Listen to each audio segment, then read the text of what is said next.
Hello, and welcome to Elmarco. This time, I'd like to take you through the essential details of the design approval phase.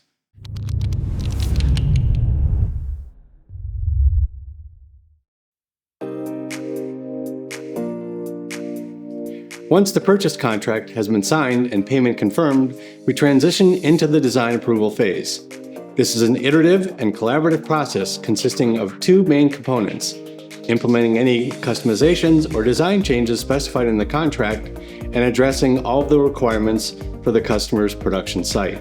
Customer facility preparations are critical for successful equipment installation, and this phase ensures all necessary requirements are met. With Elmarco's comprehensive support, we guide our customers through the layout planning, identifying connection points, and navigating any regulatory considerations. Thanks to the production lines at our R&D facility, Elmarco can also offer tolling services.